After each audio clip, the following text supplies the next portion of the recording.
based on what you said, it is obvious that students need to develop their research skills and at the same time analytical skills. As an educator, how can I or how can we just help them develop these skills or improve their skills? First of all, surrounding students with all the materials that would be suitable for MUN. So, well, as I mentioned earlier, the key thing is that it is modeling United Nations. So you have to look at what is United Nations doing these days, like the time when you are dealing with, when you're preparing activities for MUN clubs. So checking the websites, choosing the topics that are maybe in the various news channels and also the latest resolutions that real United Nations organization is working on. Identifying the topics that you want your students to learn about, and encourage them to research at the beginning, and also analyze authentic resolutions that were written on specific topics. I mean, of course, the most common topics is about kind of introducing certain, solving certain political issues in some hot regions of the world. Also, it's usually like child labor, ensuring providing health or education to third world countries, the weapons, the use of weapons, the drug trafficking, human trafficking. Yep. All of these issues can be addressed during MUN. Of course, when you are actually taking part in a real MUN conference, you will receive the agenda item. You will receive study guide with agenda items. Yep. But while you are helping your students to prepare for this, you should be encouraging them to address, or I would say allocate each session on different topic. And before the session, ask them to do give some questions that they should be researching on. Yep. And afterwards, when you are trying to discuss, do a warm-up debate, more like in a discussion form.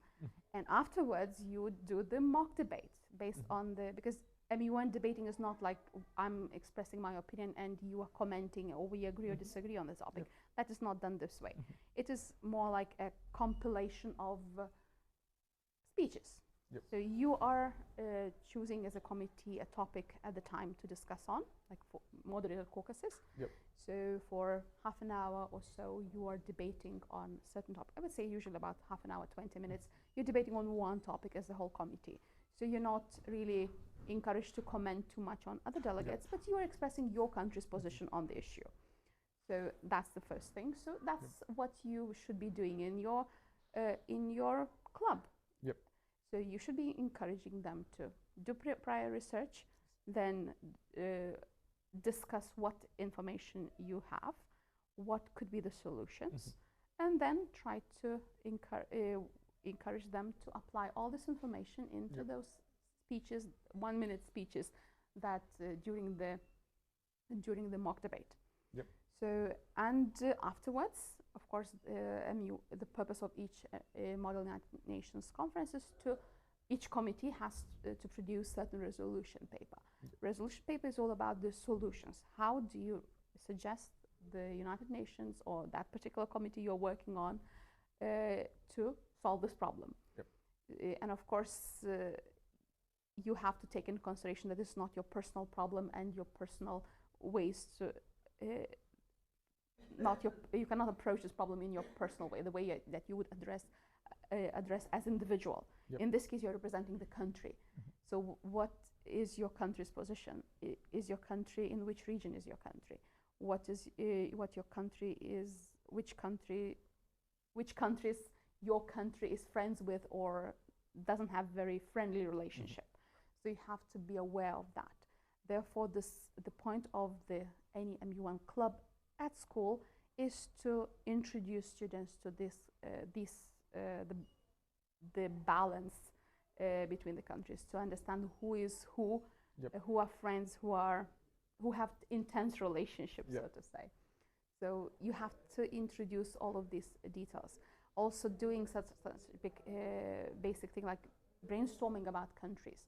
Like one session I just had the maps and the flags of each country, and we all kind of through ideas like what we know about them, like who are the with which countries this country has good relationship, which one does not. What are the main issues? What is the economy like of this country? And don't just focus on the biggest countries, because very often you'll be given not necessarily America or France or Germany. You might be given some tiny country, St. Lucia, for example, once in Caribbean island. So sometimes students are given a country they have no idea where it is, because it's such a small country and far, far away from where we are now.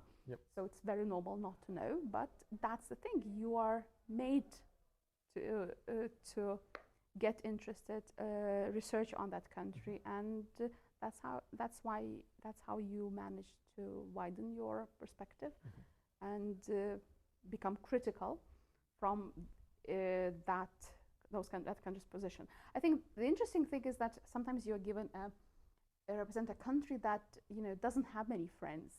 I would say doesn't have good relationship with other countries, and this is the real challenge, because you have to you are not presenting yourself, you're presenting the policy of this country. You're the representative of the government of that country. So it's not, sometimes maybe there is some tense relationship between the citizens of the country and the government. So, but still, you're not presenting the people, you're presenting the government. So you have to make sure that your speeches are not going against the government of that country. And sometimes it's quite challenging, but that is what makes you think a bit outside of the box.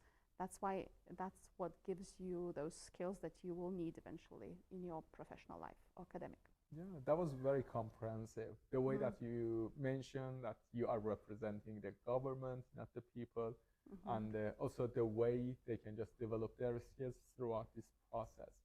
And while you were just talking specifically about research skills, there was a recent topic in my classes, and students used OpenAI, and so I was just wondering if, for example, OpenAI or let's say ChatGPT, they can help the students improve their skills during MUN or for the preparation process of MUN or not? Will it be more constructive or destructive?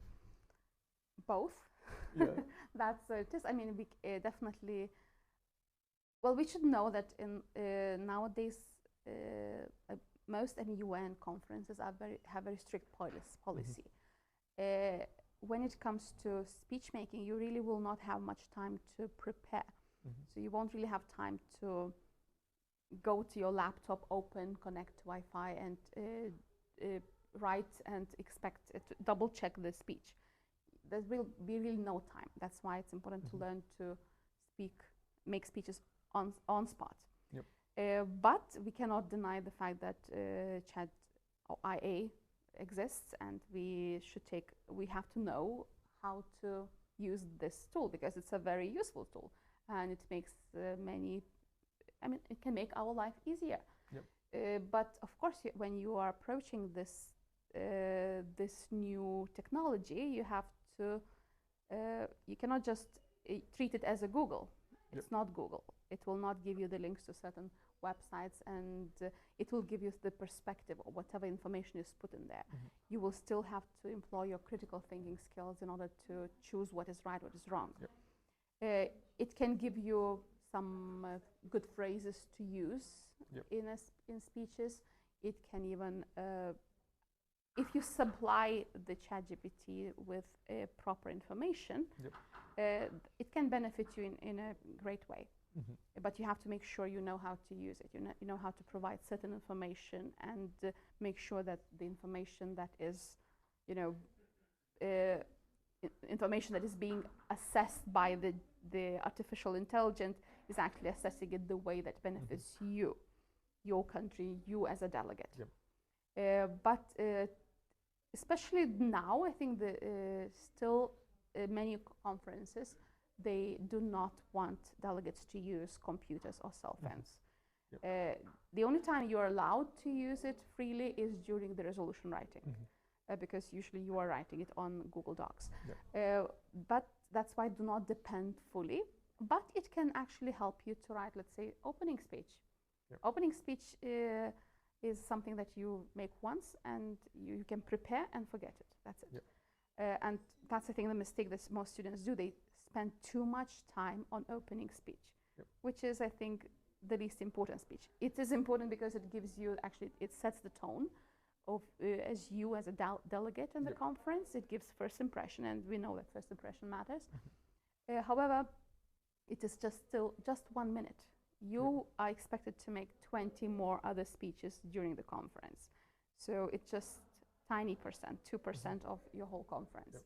So it's a big mistake to focus just on opening speech. So for opening speech, I would definitely use ChatGPT because it would give me a brief structure. Let's say if I'm not really confident with my skills, let's say, it would give me the structure. I would maybe add some statistics that I'm familiar with to improve that speech.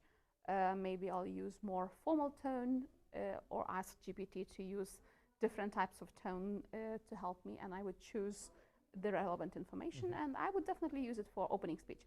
But for other speeches, I think you will actually have to make it your own because you will not have time. For clubs, why not? But what's the point of using ChatGPT for clubs? Because this is the time opportunity for you without any prior judgment or post-judgment by your peers to work on your personal skills.